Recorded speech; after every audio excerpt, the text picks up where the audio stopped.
किसी साथी ने सवाल किया कि क्या वकील साहब अगर हम शादी कर लेते हैं, लव मैरिज कर लेते हैं, हमारी उम्र पूरी है यानी कि लड़की की उम्र 18 साल है और मेरी 21 साल है, तो शादी करने के बाद अगर हम वहां से अन्यत्र जगह चले जाते हैं किसी भी जगह और पीछे से लड़की के घर वाले हमारे ऊपर FIR दर्ज करवा देते हैं कि फला व्यक्ति जो है वो हमारी लड़की को लेकर के फोर्सफुली या बहला फुसला करके ले गया और पुलिस जो है वो IPC की धाराओं के तहत 365 और अन्य धाराओं के तहत मुकदमा दर्ज कर देती है, तो क्या हम सरकारी नौकरी कर सकते हैं या फिर क्या मैं सरकारी नौकरी के लिए अप्लाई कर सकता हूं, या मैं सरकारी नौकरी अगर कर रहा हूं तो क्या मुझे अपनी नौकरी से भी हाथ धोना पड़ सकता है। दोस्तों नमस्कार, मेरा नाम दीपक कुलड़िया है, मैं पेशे से वकील हूं और भादरा सेशन कोर्ट में वकालत करता हूं। साथियों, अगर इस प्रकार की कंडीशन, इस प्रकार की परिस्थितियां आपके साथ हो जाती हैं तो आपको घबराने की जरूरत नहीं है। सबसे पहले आपके ऊपर जो FIR दर्ज की गई है आप उसकी सर्टिफाइड कॉपी लेंगे। अगर आप ये कहेंगे कि क्या पुलिस के पास हम कॉपी लेने के लिए जाएंगे FIR की, तो क्या पुलिस हमें FIR की कॉपी दे देगी? तो दोस्तों पुलिस, हालांकि FIR ये प्रोविजन है कि पुलिस आपको FIR की कॉपी दे सकती है, लेकिन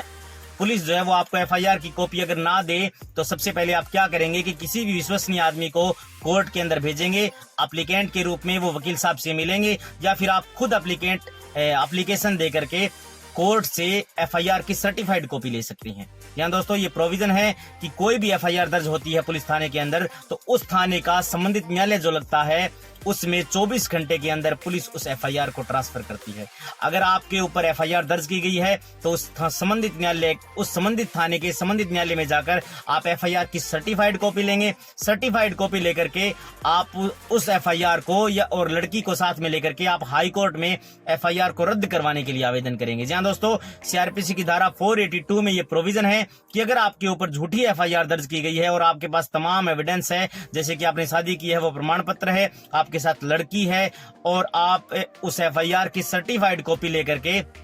एक वकील साहब को हायर करके हाई कोर्ट में आप FIR को रद्द करवा सकते हैं। जहां दोस्तों ये प्रोविजन है और आप जो ऑर्डर करती है कोर्ट, हाई कोर्ट का जो आदेश होगा उस आदेश को लेकर के आप संबंधित न्यायालय, आप संबंधित थाने में यानी कि जिस थाने में FIR दर्ज की गई है उस थाने में उस ऑर्डर को आप थानाधिकारी को सौंपेंगे या जो भी इन्वेस्टिगेशन ऑफिसर है उसको सौंपेंगे। इससे क्या होगा कि पुलिस आपको परेशान नहीं करेगी, पुलिस आपके ऊपर मुकदमा नहीं चलाएगी, पुलिस उस मुकदमे में चालान पेश नहीं करेगी और आपको नौकरी लगने में कोई किसी प्रकार की दिक्कत नहीं होगी। जी हां दोस्तों, ऐसा प्रोविजन है। अगर आपके ऊपर कोई भी व्यक्ति झूठी FIR कर देता है तो तमाम एविडेंस को कलेक्ट करके आप हाई कोर्ट का सहारा ले सकते हैं और मुकदमे के ट्रायल के दौरान और FIR के दौरान भी यानी कि 482 में आप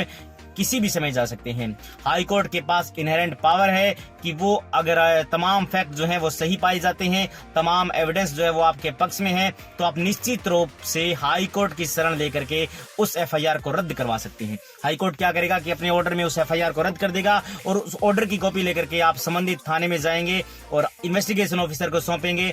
तो दोस्तों डेफिनेटली आपके ऊपर दर्ज की गई FIR उसी समय खारिज कर दी जाएगी। इसलिए अगर किसी भी प्रकार की कंडीशन अगर आपके साथ हो जाती है, इसीलिए दोस्तों कानून जानना बेहद जरूरी है। आप इस एक्ट के तहत रिलीफ ले सकते हैं, आप इस एक्ट के तहत पुलिस की ज्यादती से बच सकते हैं। इसीलिए कानून जानना बेहद जरूरी है आपके लिए। आने वाली मेरी वीडियोस देखने के लिए चैनल को लाइक और सब्सक्राइब करें। Thank you.